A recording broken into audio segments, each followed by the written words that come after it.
Salam sejahtera saudara yang kekasih di dalam nama Tuhan Yesus Kristus. Kembali kita bertemu dan terus masih dalam menang atas pencobaan. Kali ini kita akan memikirkan subtema dari ayat 5 dan 7 dari Matius pasal 4 bacaan kita. Matius pasal 4 ayat 5 dan 7. Kemudian iblis membawanya ke kota suci dan menempatkan dia di bubungan bait Allah. Lalu berkata kepadanya, "Jika engkau anak Allah, jatuhkanlah dirimu ke bawah. Sebab ada tertulis mengenai engkau, ia akan memerintahkan malaikat-malaikatnya. Dan mereka akan menatang engkau di atas tangannya, supaya kakimu jangan terantuk kepada batu." Yesus berkata kepadanya, "Ada pula tertulis, janganlah engkau mencobai Tuhan Allahmu." Nah, saudaraku yang kekasih, sangat menarik sekali di dalam bagian ini. Sekarang sesudah kita membicarakan soal isi perut, ya, di mana kemudian setan memutarbalikkan ketetapan dan kemampuan Allah yang memang Allah bisa membuat batu menjadi roti. Ya. Tetapi kemudian Yesus menjawab juga dengan meluruskan dari firman Tuhan. Jadi setan memelintirnya. Sekarang setan kembali memelintir lagi dari kebenaran firman Tuhan yang ada di dalam kitab Mazmur. Ya, 91:11-2. Lalu Yesus menjawabnya lagi dengan Ulangan 6 ayat 16. Ini menarik sekali begitu ya. Maka kita melihat di sini si setan menggoda dengan firman Allah, lalu Tuhan Yesus menjawab juga dengan firman Allah. Artinya apa? Firman Allah itu bisa dipelintir kan? Jadi saudara harus berhati-hati ketika orang mengutip ayat Alkitab. Lihat dulu konteksnya di mana, teksnya bagaimana. Oleh karena itu pemahaman yang utuh akan Alkitab sudah menyediakan pada kita janji kemenangan yang luar biasa. Tetapi ketidaktahuan akan Alkitab sudah menjadi ancaman untuk kekalahan di dalam pencobaan. Iya, karena cobaan datang justru lewat ayat Alkitab. Nah, kehati-hatian ini perlu kita bangun, saudara. Oleh karena itu mari kita coba melihat bagaimana Yesus melihat di dalam persoalan yang ada. Godaan akan kuasa yang ditawarkan kepada Yesus. Jatuhkan dirimu, kau pasti tidak apa-apa. Karena malaikat menantangmu. Jadi godaan setan pertama adalah, bukankah engkau anak Allah? Karena itu lakukanlah, buktikanlah. Kalau engkau itu anak Allah. Kalimat ini memang sangat menggoda. Buktikanlah. Bukankah kita harus membuktikan bahwa kita anak Allah? Bukan gitu kan? Saudara, saya juga tidak ngerti sebetulnya bagaimana setiap orang mengambil sebuah kalimat, memberi sebuah kesimpulan begitu sederhana terhadap kebenaran firman Tuhan, berdasarkan pemikiran-pemikiran umum yang terjadi. Ya. Nah, saya kira kita harus hati-hati sekali. Di dalam ayat Alkitab semuanya tidak ada maksud Yesus sedikit pun membuktikan. Ini harus perhatikan kalimat ini. Membuktikan bahwa dia anak Allah. Ya. Yesus datang menyaksikan bahwa dia anak Allah. Ini dua hal yang berbeda. Artinya menyaksikan adalah dia akan melakukan seberapa yang dia mau lakukan. Karena itulah ketika orang-orang Yahudi meminta tanda, buktikan engkau anak Allah, turunkan api dari langit. Yesus tidak lakukan. Ya. Persis orang Yahudi itu kayak setan. Yang meminta Tuhan untuk menunjukkan kuasa dengan menjatuhkan diri dan ditatang oleh malaikat. Tetapi zaman kini, masa kini justru orang paling senang berusaha membuktikan kalau dia itu hamba Tuhan, kalau dia itu anak Allah, dengan mendemonstrasikan mujizat. Padahal kerjaan seperti itu cuma kerjaan dukun saja. Ya. Jadi kita harus berhati-hati. Pembuktian-pembuktian harus dipahami. Karena masalah kuasa Allah, masalah kerajaan Allah itu bukan masalah laboratorium. Yang perlu pembuktian untuk menunjukkan itu benar atau tidak benar. Anda boleh percaya pada Yesus, dia benar. Anda tidak percaya, dia tetap benar. Dia tidak memerlukan pembuktian untuk membuktikan padamu bahwa dia Tuhan yang hidup. Jangan hina Allah. Seakan Allah itu benda yang perlu membuktikan diri. Dia itu original atau tidak, benar atau tidak. Hati-hati. Seringkali pikiran-pikiran atau kalimat-kalimat yang tampaknya bagus tapi menghina keberadaan Allah betul-betul. Ya, Allah itu bukan objek, Allah itu subjek. Yang bisa dibuktikan cuma objek. Jadi hati-hati istilah itu. Karena tidak ada bisa manusia membuktikan Allah. Kalau kita bisa membuktikan Allah, pasti yang kita buktikan itu bukan Allah. Masa Allah orang Kristen bisa dibuktikan? Aneh sekali. Jadi setan mau seperti itu. Nah, itu pikiran setan. Setan mau supaya dibuktikan. Makanya Tuhan mencemooh marah terhadap orang-orang Yahudi yang minta tanda supaya mereka mau percaya. Tapi semangat sekarang saya juga tidak ngerti. Rasa takut akan Allah, tidak tahu lagi ada di mana. Memutarbalikkan fakta, itu semangatnya. Aneh, tapi nyata sosok. Oleh karena itu setiap kita belajar terus untuk mengerti yang benar. Memahami Allah yang benar. Oleh karena itulah ketika Yesus diminta mendemonstrasikan kuasa itu, dia tidak mau. Demonstrasikan kuasamu, dia tidak mau. Kau anak Allah, buktikan. Dengan cara demonstrasikan kuasamu. Bentuknya jatuhkan dirimu. Malaikat pasti menantangmu. Wow, menggoda sekali. Yesus kan kalau mau membungkam dengan cara kita, ya sudah kita buktikan. Pasti setan akan diam kan gitu kan. Tidak. Yesus tidak mau lakukan itu. Pertanyaan kita muncul, mengapa? Karena itu menarik sekali, kuasa Allah bukanlah alat demonstrasi. Itu yang pertama yang harus kita sadari, saudara. Kuasa Allah itu bukan alat demonstrasi yang bisa kita demokan kapan kita mau. Seperti yang saya katakan tadi. Demonstrasi kuasa itu cuma kuasa dukun. Dukun mempunyai sebuah kuasa yang bisa dipermainkannya kapan dia mau. Bim salah bim jadi, bim salah bim jadi, bim salah bim, dan jadilah. Kuasa Allah tidak seperti itu. Kuasa Allah adalah alat yang Allah pakai untuk melengkapi umatnya atau hamba-hambanya. Menjalankan tugas-tugasnya. Dan kuasa Allah itu bukanlah sesuatu kekuatan spesialisasi seperti para dukun. Yang sudah punya magic, sudah punya ilmu. Yang ini tukang teluh, yang ini tukang santet, yang ini tukang ngobatin, yang ini, tukang itu, dan seterusnya. Entah black magic, entah white magic. Ya. Entah apapun namanya itu. Tetapi semua mempunyai jurusan, semua mempunyai arah. Dan kekuatan ada pada diri si pembuatnya atau si dukunnya. Nah kalau orang Kristen modelnya seperti ini, apa bedanya dengan dukun? Iya. Kita mesti sadar betul dong, emangnya cuma satu orang saja anak Tuhan. Saya pendeta dan saya tidak malu untuk mengatakan kebenaran tidak dimonopoli oleh pendeta. Kuasa Allah tidak dimonopoli oleh pendeta. Siapa yang Allah berkenan dan dia bisa pakai, Allah pakai. Itu ketetapan Allah dan keputusan Allah. Iya. Jadi hati-hati, jangan menggugat lalu menempelkan itu pada diri. Saya kira kita perlu sikap yang rendah hati. Ya. Baik-baik jaga dan lakukan semua untuk Tuhan. Jadi kuasa Allah bukan alat demonstrasi. Ya. Juga kuasa Allah bukan berdasarkan permintaan seperti yang saya katakan tadi. Orang Yahudi meminta, Yesus nggak lakukan. Ya. Zaman sekarang, jangankan diminta. Oh nggak diminta saja mau didemonstrasikan kok. Mau dilakukan kok. Supaya orang tahu, aku paling baik dari yang lain. Paling jago dari yang lain. Jadi betul-betul kayak apa namanya itu tanding-tandingan ilmu lah begitu ya. Ini bahaya sekali di dalam kekristenan saudaraku. Kalau sudah modal dan bekal seperti ini sangat mengerikan sebetulnya. Masa depan kekristenan itu. Sikap taat, sikap takluk sepenuhnya kepada kehendak Allah. Semakin hari akan semakin menipis dalam hidup dan iman percaya kita. Keinginan untuk taat, melakukan apapun kehendak Allah, menikmati perjalanan yang Allah pimpin. Akan semakin menipis dalam hidup kita. Ini bisa membuat kita marah kalau lagi susah. Tapi menjadi jumawa atau sombong kalau lagi di atas. Ya. Karena seringnya kuasa Allah menjadi sebuah permintaan yang didemonstrasikan. Ya. Jadi bukan berdasarkan permintaan. Kalau gitu kuasa Allah apa? Kuasa Allah itu tergantung kepada keputusan yang Allah mau kerjakan. Maka kuasa Allah itu bisa dilakukan oleh siapa saja asal Allah yang memberikannya. Selama Allah mengizinkannya, menghendakinya, jadilah. Karena itu kalau anak Anda kecil lalu berdoa dan Anda mengalami kesembuhan, jangan kaget. Saya ingat betul pada waktu saya sekolah minggu mengajar anak kelas 4 SD.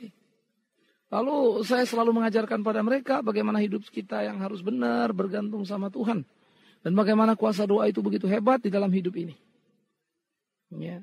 Nah saudara yang kekasih, kemudian saya punya kebiasaan waktu ngajar sekolah minggu memberi ruang kepada anak-anak untuk bersaksi. Maka anak kelas 4 SD berdiri dan bersaksi dengan kalimat sederhana tetapi to the point, tidak seperti orang dewasa yang berputar-putar kesaksiannya hanya untuk menunjukkan betapa baiknya dia. Bicara 20, 30, 40 atau 50 menit, tapi kesimpulannya cuma 1 menit. Ya. Sehingga akhirnya apa yang harusnya mudah ditangkap tak bisa lagi kita mengerti sebetulnya mau apa isi dasarnya, kita juga tahu lagi, terlalu banyak muter-muternya. Nah, anak kecil to the point di dalam keluguannya. Maka berkatalah anak ini, saya ingat betul kesaksiannya seperti ini. Dia katakan hari itu Kamis sampai harinya pun saya ingat. Ya, sore hari hujan. Lingkungan mereka pada waktu itu lah real estate zaman tahun 80-an begitu ya. Itu jalannya tanah. Becek. Kalau hujan. Nah karena hujan, becek ya itu sulit sekali untuk mencari alat transportasi yang pada waktu itu becak. Nah pada waktu itu mamanya sakit, maka dia bilang waktu itu Kamis sore mama saya mendadak sakit panas tinggi. Dan harus dibawa ke dokter. Ya sudah tidak bisa bangun lagi, jadi saya harus panggil becak. Tapi sebelum panggil becak kami berdoa untuk mama. Dia kakak adik berdua. Nah, pada waktu berdoa lalu saya ambil payung untuk cari becak. Saya takut sebetulnya karena sudah sore malam. Ya sudah gelap. Ngeri juga. Tetapi harus panggil karena mama kan sakit gitu ya. Papa belum pulang. Nah pada waktu dia sampai di pagar belum selesai. Kakaknya sudah panggil dia. Apa? Mamanya ternyata yang teriak. Kenapa? Mamanya sudah sembuh. Entah bagaimana. Mujizat. Apa yang ingin saya sampaikan? Sederhana saja. Murid sekolah minggu pun bisa. Jadi Anda jangan sombong untuk mengatakan cuma Anda yang paling bisa. Dan paling jago untuk berdoa. Lalu menghina orang-orang lain. Tuhan marah sekali. Kuasa Tuhan berikan kepada siapapun. Tetapi sebaliknya waktu saudara mengatakan saya nggak bisa, itu menghina Tuhan juga. Ya. Lakukan apa yang harus kau lakukan. Minta apa yang bisa kau minta pada Tuhan yang sesuai dengan kehendak Tuhan. Soal kesembuhan itu hak dia. Dia bisa kerjakan apapun. Termasuk melewati anak-anak sekolah minggu. Jadi pertama, jangan sombong dengan apa yang ada dan merasa diri lebih hebat dari orang lain. Tetapi yang kedua, jangan hina diri seakan tidak bisa dan tidak bisa apa-apa. Lalu pergi kepada orang lain menggantungkan diri. Aneh sekali. Kalau mau datangnya sama Tuhan, kok sama manusia. Biar 1000 pendeta, 1000 nabi, 1000 rasul. Kalau benar, nggak akan dia mau datang dan menerima. Tuhan marah. Pendeta yang benar, nabi yang benar, ketika orang mulai bergantung sama dia marah, tegur. Jangan kau bikin aku berdosa. Tapi kalau dinikmatinya, maka tahulah kita. Itu kepuasan batinnya. Dan dia tidak sedang memuaskan Allahnya. Saudara yang kasih, saya selalu memilih kalimat-kalimat apa adanya, yang jelas, yang terang. Ya, supaya kita membidik diri kita dengan tepat. Meneropong jelas-jelas di mana, siapa, bagaimana posisi kita. Supaya kita tidak berdosa kepada Tuhan kita. Nah oleh karena itu menjadi menarik sekali. Supaya kita tidak tergoda dan jatuh kepada godaan setan. Karena setan selalu menawarkan supaya kita mendemonstrasikan kuasa. Celakanya kita tilep, kita sikat itu. Lalu kita berpikir, ini loh saya sudah membuktikan pada orang lain bahwa Allah Maha Kuasa. Lewat apa yang saya lakukan. Aduh, kasihan sekali. Kok ya Allahnya perlu dibuktikan. Kalau Allah itu maha hebat, maha luar biasa. Dia mampu membuktikan dirinya, dia nggak perlu kita. Ya, pikirkan baik-baik, camkan kalimat ini baik-baik. Nah, karena itu sering kali kita berpikir kita akan menolong Allah dengan apa yang kita kerjakan. Sedih sekali. Jadi hati-hati, hati-hati, hati-hati. Ya, pikirkan, camkan kalimat itu baik-baik. Saya harus selalu mengatakan kritisi sikap hidup sepenuhnya. Saya pendeta dan banyak pendeta yang lain teman-teman saya. Kami manusia biasa yang bisa jatuh dalam salah. Tapi kalau sudah ada orang mengatakan saya tidak bisa, maka dia orang yang paling berdosa. Ya, itu kalimat dalam 1 Yohanes. Bohong kalau kita katakan kita tidak bisa berdosa. Tidak jatuh dalam dosa. Hebat sekali. Kau pikir Allah pendusta apa? Ya. Sehingga kau bisa seperti itu hebatnya karena hari kita sendiri mengatakan kita hidup dalam kelemahan-kelemahan yang harus kita hadapi hari demi hari untuk menggapai kemenangan. Ya. Jadi kuasa Allah itu harus dipahami dengan utuh, dengan persis, dengan serius seperti itu. Kemudian kita di sini makanya untuk menang atas pencobaan, godaan terhadap kekuasaan tadi. Ingat ya, setan pakai ayat Alkitab, lalu Yesus jawab pakai ayat Alkitab, lah bingung lah kita. Oh, ini ayat kok lawan ayat begitu ya. Karena yang satu pakai ayat Alkitab tafsir menurut enak perutnya saja dipelintir, nah itu setan. Tetapi Tuhan memakainya seperti apa yang tertulis sesuai dengan konteks dalam Alkitab. Ya, jadi orang jangan saudara bilang baca Alkitab kok ayatnya ini ada segini-segini. Baca dulu baik-baik. Teksnya itu apa, konteksnya bagaimana. Memang begitu apa bukan? Karena itu bisa dipelintir. Seperti setan juga memelintir untuk mencoba Yesus. Tapi beruntunglah Yesus tidak seperti kebanyakan jemaat masa kini. Yang amin-amin lalu lakukan apa saja yang dikatakan sekalipun berlawanan dengan Alkitab. Kita kan mau belajar mau mencari kebenaran. Gitu ya. Ya benar lah. Dan kalau mau benar, ya jangan tanggung-tanggung. Iya. Betul-betul utuh. Supaya Tuhan mengerjakan pekerjaan hebat dalam hidup kita. Ya. Allah Maha Kuasa. Gampang buat dia untuk menjadikan apapun. Wong alam semesta saja dijadikannya. Ya, tapi jangan cobai dia. Wah, itu harus hati-hati ya. Jadi kalau Allah tidak melakukan mujizat seakan-akan Allah tidak mampu, hati-hati, jangan terlalu picik ya. Jangan sempit seperti itu. Nah kalau itu bagaimana kita menang atas pencobaan ini? Pertama, jangan mabuk kuasa mujizat. Mujizat adalah hak Allah yang paling tinggi dan Allah bisa kerjakan apapun. Oh, dia bisa bikin orang lumpuh jalan, orang buta melihat, tuli mendengar, bahkan yang mati bangkit kembali. 5 roti 2 ikan untuk 5.000 orang. Wow, he's a great God. Dia Allah yang besar, dia Allah yang luar biasa, luar biasa. Hebat sekali. Tetapi tolong, sekali lagi tolong. Jangan kemudian kita menjadi orang-orang yang gila kuasa mujizat. Lalu sekarang akan menuntut Allah untuk harus melakukan apa yang kita mau. Lalu sadar sampai tidak sadar, lama-lama berubah.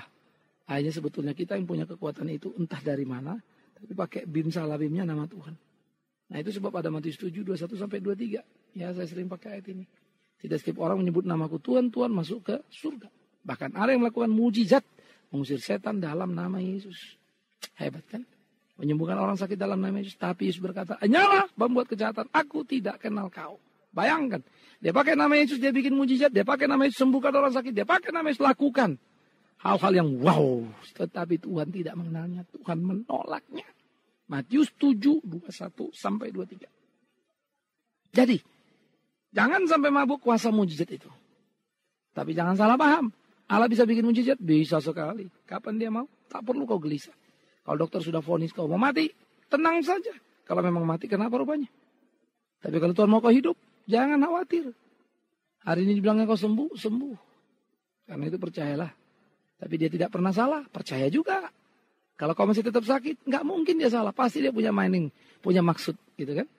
Nah, maka pahami itu dengan baik-baik. Bagaimana melewati masa sakit itu yang penting. Ya bukan kenapa kau sakit, nggak usah kau tanya. Ya, camkan itu baik-baik. Kita nggak perlu tanya kenapa kita sakit. Tapi kita perlu tanya bagaimana menghadapi sakit. Itu anak Tuhan yang sejati. Ya. Yang kedua, menang atas kuasa godaan itu adalah kuasa Allah yang harus nyata, hidup taat pada firman Allah. Jadi jangan digeser kuasa Allah itu kepada mujizat. Tapi kuasa Allah itu dikatakan Yohanes 1 ayat 12 kan. Barang siapa yang percaya padanya diberi kuasa untuk menjadi anak-anak Allah. Itulah yang penting. Menjadi anak Allah itu apa? Kan gampang. Tuhan bilang kasihlah Tuhan Allahmu dengan segenap jiwamu, akal budimu, pikiranmu. Dan kasihlah sesama manusia seperti dirimu sendiri. Maka dengan demikian taulah orang engkau adalah murid-muridku. Dari pasal 15 kitab Injil Yohanes 16 sampai 17 itu jelas terpampang. Jadi Yesus mau kita menjadi seperti yang Tuhan mau. Jadi anak-anak yang taat, dan itulah tandanya bahwa kita adalah anak-anak Allah. Dan nyatalah kuasa Allah di dalam hidup kita. Kuasa yang mengubah. Ya, itu yang utama. Itu yang paling penting yang harus diperhatikan. Lain-lain Tuhan mau lengkapi, mah gampang lah. Doa untuk orang sembuh, yang sakit sembuh. Gampang itu urusan kecil buat Tuhan. Ya, itu bukan bisnis utama kita. Bisnis utama kita bagaimana hidup seperti yang Tuhan mau sesuai ketetapan firman Allah. Ya, tapi bagaimana kita tahu apa yang Tuhan mau kalau nggak baca firman Allah. Kan gitu. Ini bolak-balik mesti terkait dan terikat kuat. Menang atas kuasa pencobaan, kita harus berani mengatakan tidak kepada godaan berkuasa dari setan. Ya, ingat, kita bukan dunia perdukunan atau dunia persilatan, mau tunjuk-tunjukkan, mau tonjol-tonjolan, mau hebat-hebatan, bukan. Kita adalah dunia di mana kita menjadi domba atau anak-anaknya yang harus taat kepada ketetapan, kehendaknya, bimbingan firman-Nya. Karena itulah Yesus tidak tergoda untuk melakukan itu sekalipun dia bisa. Panggilannya bukan untuk itu. Kalau kemudian nanti dalam pelayanannya dia menyembuhkan orang sakit, bahkan membangkitkan orang mati, itu bukan dalam kerangka mau membuktikan. Itu sebab sekalipun itu terjadi, banyak aja orang yang belum bertobat. Iya kan? Banyak sekali yang nggak bertobat. Sampai kapan sekarang ini aja Israel banyak yang belum tobat kok. Iya. Apa kita mau bilang Yesus gagal? Nanti dulu. Karena keselamatan itu dua hal yang berbeda dengan perlakuan mujizat. Keselamatan adalah anugerah yang besar, yang luar biasa. Yang diberikan kepada manusia untuk dijalani dan dinikmati oleh manusia itu. Nah, saudara-saudaraku, oleh karena itu dimanapun saudara berada pada kesempatan hari ini, apapun pergumulanmu, apapun kesulitanmu, satu hal. Jangan cobai Tuhan Allahmu hanya untuk menolong persoalanmu. Kau cobai kuasanya. Jangan sampai pula mulutmu berkata, ya Tuhan kalau engkau Allah Maha Kuasa buktikanlah akan ku begini-begini. Tapi kalau tidak aku akan tinggalkan engkau, aku akan pergi ke dukun. Ush, jangan cobai Tuhan. Itu namanya mencobai Tuhan. Ya. Kalau Anda sakit, makanlah obat. Jangan bilang dalam nama Yesus sakitku sembuh, lalu Anda sama sekali tidak mau ke dokter. Ups, itu namanya mencobai Tuhan. Wong Yesus sendiri ngomong kok. Ya, orang sakit perlu tabib. Lah kalau dia sendiri ngomong kok Anda ya berubah-ubah, kan aneh. Mengerti ya? Nah jadi saudara yang kasih, bagian-bagian seperti ini menjadi bagian yang perlu untuk kita pikirkan sama-sama. Karena itu, menang atas pencobaan adalah kehati-hatian kita untuk mengamat-amati bagaimana setan memanipulir ayat untuk kepentingan kejahatannya. Tetapi sebaliknya bagaimana kita meluruskan itu dengan ayat pula. Maka lihat, perhatikan kalimat ini ya, setan pakai ayat, Yesus pakai ayat. Wah ini jadi bingung gak? Setan bisa pakai ayat. Jadi jangankan manusia, setan mau pakai ayat itu. Tapi ayat untuk kepentingan dirinya, ayat yang diputar balik. Maka hati-hati ketika saudara mendengar ayat yang dikhotbahkan oleh saya, oleh orang lain. Periksa baik-baik, memang begitu enggak Tuhan bilang. Ya. Jangan-jangan ini diputar balikkan untuk kepentingan dia, kelompok, dan tampaknya sangat menarik. Ternyata tidak.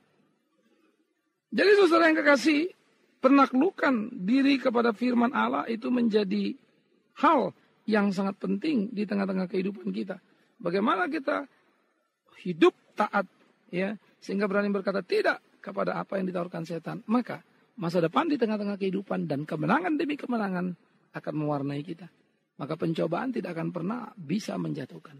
Selama kita punya sikap kerendahan hati dan ruang ketaatan yang penuh untuk memuliakan nama Tuhan kita. Iya, karena itu saudaraku yang kekasih, dimanapun saudara berada, camkan dan pikirkanlah baik-baik. Mari jadi anak Allah yang baik. Ya, jangan salah melangkah. Jangan mainkan ambisi diri yang salah. Tapi belajarlah mengerti kehendaknya. Ya, saya selalu rindu ketika orang mengenal Tuhan dalam kesungguhan. Itu jauh lebih penting. Harus seperti itu. Tapi saya akan sedih kalau saya tanpa sadar menjadikan orang sesat. Ya, itu menjadi kepedihan, kepahitan yang paling menakutkan. Karena itu biarlah semua kita bersama-sama berdoa untuk minta pimpinan Tuhan, hidup memuliakan Tuhan, melakukan apa yang jadi kehendak Tuhan. Supaya hidup kita penuh cinta kasih dan anugerah yang luar biasa. Bukankah itu kerinduan kita, saudara? Puji Tuhan. Biar Tuhan tolong pimpin kita. Tuhan memampukan kita menemukan kesejatian makna firman Allah. Jadi jangan gila kuasa. Apalagi coba membuktikan bahwa Tuhan adalah Tuhan. Allah adalah Allah. Anda salah. Ya jauh lebih besar. Dia tidak membutuhkan pembuktian kita. Yang dia butuhkan dari kita, yang dia mau dari kita. Lakukan kehendaknya. Amin. Kita berdoa. Kami bersyukur, kami berterima kasih untuk firman hidup yang bisa kami renungkan. Kuatkan, teguhkan kami dalam pertolongan-Mu supaya mampu mengaktualisasi dalam hidup kami. Terima kasih Tuhan. Biarlah Engkau yang menolong kami tak terjebak pada gila kuasa. Tapi oleh kasih-Mu kami diberi kerendahan hati, menyadari dan berkaca diri. Untuk terus bergantung pada Tuhan yang ilahi. Kami berdoa dan bersyukur untuk semuanya, terpujilah nama-Mu. Berkati saudaraku dalam atau dimanapun mereka berada untuk jadi seperti apa yang Tuhan hidup maui dalam hidupnya. Terima kasih Tuhan Yesus. Amin.